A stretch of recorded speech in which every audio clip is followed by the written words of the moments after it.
Today, on Public Eye News, St. Mary's River pollution is being labeled an area of concern. And later, Governor Whitmer lowers flags to honor former Congressman Dan Benishek. Later, Brady will have your weather, and Mitch will have your sports update. Hello, I'm Michael Cudahy. And I'm Beck Burley, and this is Public Eye News.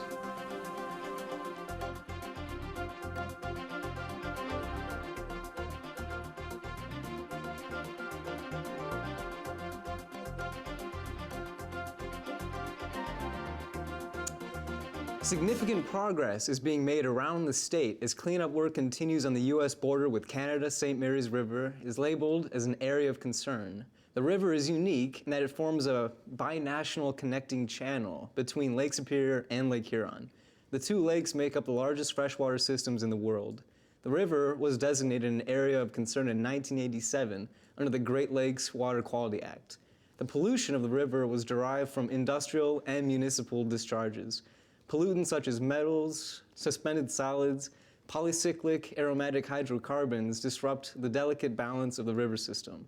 According to the EPA, once the AOC label is remediated, people can safely enjoy the outdoor recreation provided by the river systems. And Governor Whitmer lowers flags to honor former Congressman Dan Benishek.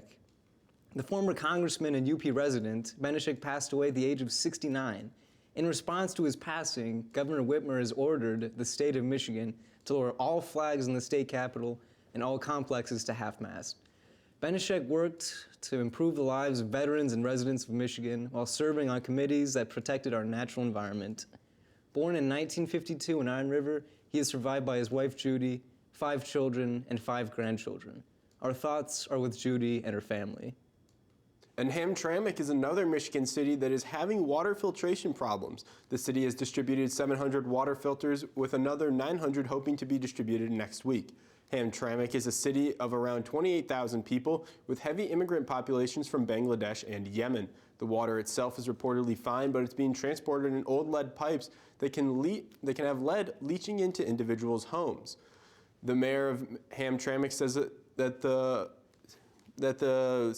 the problem is not affecting all homes and there's no need for panic. Majewski and Hamtramck have combined to replace 260 lead lines over the past year, but need more money to replace the rest. And Dane County Circuit Court Judge Jacob Frost said that the Wisconsin wolf season is unconstitutional. According to Judge Frost, the DNR never established permanent rules and regulations establishing season parameters. Instead, they relied on emergency rules put in place in 2011 by then Governor Scott Walker. Frost says that it's important to follow the rulemaking process to protect against state agencies seizing too much power from the state legislature. Frost referenced that the Wisconsin State Supreme Court struck down Governor Tony Evers' statewide mask mandate and stay-at-home orders. The state Supreme Court referenced that they wanted Governor Evers to follow the rulemaking process and not act through executive orders. And Kalamazoo County health officials are working to get more children tested for lead exposure. They say the chance of lead exposure is high, especially in the city of Kalamazoo with a large stock of older homes. There are still thousands of lead water lines the city hasn't replaced. Mike Krafsick has an update on where the testing stands. First day of the health department's lead screening clinic just wrapped up here. Health officials say it's the first time they held an event like this. Kalamazoo County health officials say they need to test kids under the age of 6 for lead is becoming more pressing. Health officials say testing rates countywide have dropped during the pandemic, a concerning trend since children had been spending more time at home, which health officials say could lead to increased likelihood of lead exposure. An FDA recall of lead testing kits nationwide is also leaving hundreds of Kalamazoo County children unable to get tests, health officials say. The city of Kalamazoo has replaced around 2,000 lead water service lines to date, but city officials say there's still 8,000 more remaining ones they need to replace by 2023. The use of lead-based paint was banned in 1978. Health officials say around 65% of homes in the 49001 and 49007 zip codes in the city of Kalamazoo were built prior to that. Yes, there's a lot of ways that kids get exposed, not just from the lead. So lead affects the kids neurologically. So that's one of the main concerns is that it can cause short-term problems, but it can also, the longer that the child is exposed to lead, can lead to long-term problems. The health department has been using the app TikTok to get their message out. They also recommend clean your house once a week to prevent lead exposure. If you missed today's clinic, the final one will be tomorrow here at the Elcott Street Health Department from 9 a.m. to noon. In Kalamazoo, Mike Kravsik, News Channel 3. And don't touch that dial because we will be back with your national and international news. Stay tuned. Family Pictures USA.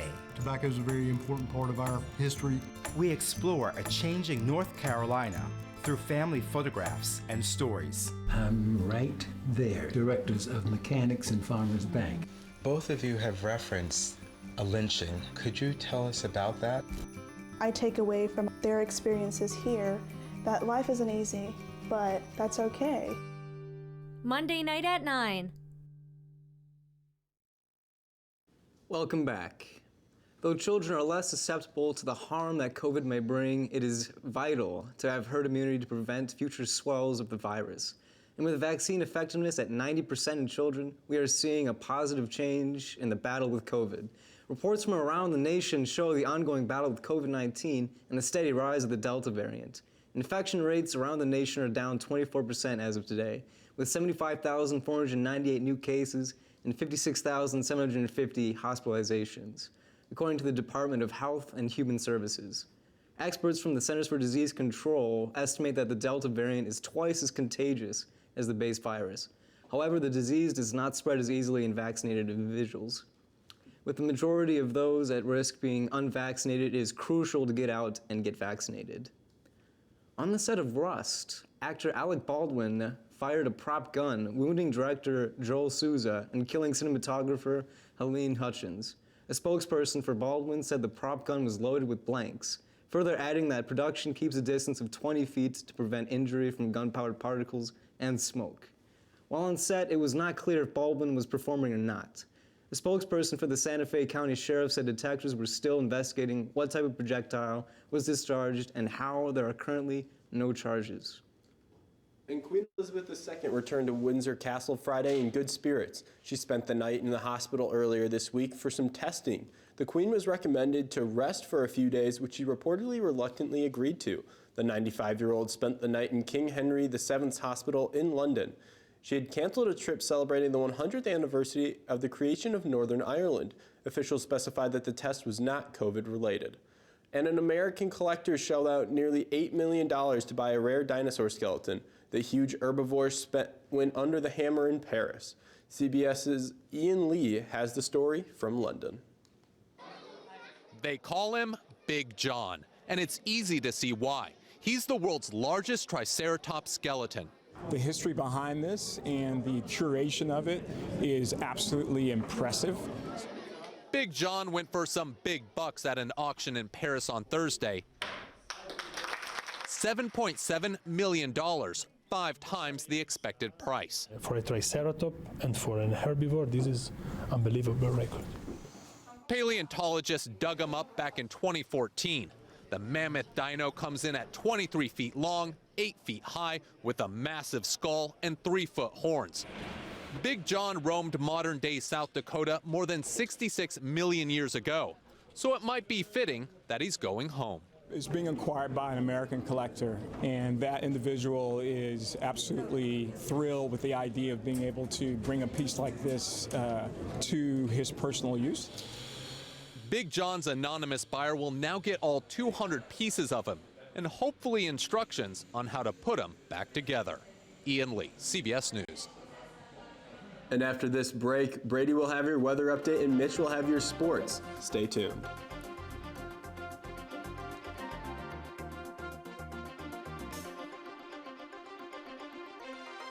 I got an invitation to a Halloween party.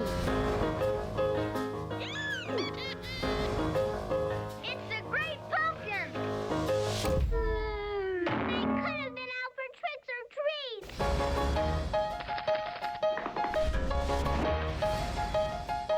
a way to spend Halloween. My lips touch dog lips.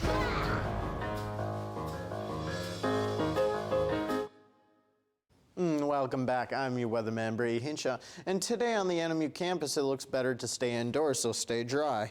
Looking at our current conditions, we have cloudy with a temperature of 45 degrees, winds out of the northwest at 8 miles an hour, and a barometric pressure of 30.03 and falling. Looking towards tonight, we have cloudy with a chance of rain. Low of 37, winds out of the northwest at 8 miles an hour. Looking towards tomorrow, we have some more rain with a high of 48, winds out of the northwest at 12 miles an hour. Looking at our beautiful UP, it is gray across the area, with 45 in Sault Ste. Marie, 48 in Manistee, 50 in Escanaba. If we take a look at our western half, we have 48 down in Menominee, 46 in Iron Mountain, 39 in Ironwood, and back in beautiful Marquette, it is 45 as Houghton as well. Looking at our week ahead, we have Sunday a high of 47 and a low of 38 with rain. Monday a high of 47 and a low of 39 with some cloudy skies. Tuesday a high of 48 and a low of 38, mostly cloudy skies. Now Mitch has some cool sports. Thanks, Brady. Last night, the Calgary Flames and Detroit Red Wings faced off against each other, and the Red Wings were shut out 3-0. Elias Lindholm and Andrew Mangiapane scored 2 goals in the first period. The 2 goals had Eric Goodbranson on the assist each time. The last goal was scored in the third period of last night's game by Matthew Tkachuk and Johnny Gaudreau on the assist. And tonight for the NMU Wildcat hockey team, the Wildcat hockey team gets back to conference play against Bemidji State. Following their overtime victory on Saturday, the Bemidji State Beavers are currently ranked 19th in the nation as the Northern Michigan University Wildcats face their second straight ranked opponent at home. Now, the Wildcats have beaten the Bemidji State Beavers 8 times across the 15 games over 29 all-time meetings, with their most recent meeting coming up last February when NMU traveled to Bemidji, Minnesota for a pair of games. Now, in the NFL schedule for Week 7, we have some interesting and exciting news. The Chiefs and matchups. The Chiefs quarterback, Patrick Mahomes, is 3rd in the NFL with 5 passing plays for 40 or more yards and leading the NFL with 18 passing touchdowns. The Kansas City Chiefs face off against the Tennessee Titans and Derrick Henry. Now, Derrick Henry has 783 rushing yards this season, which is more than the 26 NFL teams this season. That's really impressive. I've got some actually really interesting news. Firefighters in Massachusetts rescued a calf today that fell into a 20-foot deep well. The calf was in serious danger of drowning. The Medway Fire Department responded to a local farm to conduct a technical animal rescue for the young cow. According to Ben Hooper from UPI, the calf was successfully removed and now back with its herd. All right, that's actually really interesting. I didn't even know a calf could get stuck down a well. A calf is stuck down a well. That is, it's quite unfortunate. But actually, back to these sports stories. I know that you're a little bit more inclined with these sports stories in NFL. Now, tell me if you know a little bit more about Derrick Henry's story on his 783 rushing yards this season. That's crazy. He's just a wrecking ball. He just runs guys over. If you ever want to just look up a highlight reel of Derrick Henry, he just throws guys into the ground. And that's all the time we have for today. Thank you for Buckeye News. I'm Michael Cudahy. And I'm Mitchell Reif. Have a great weekend.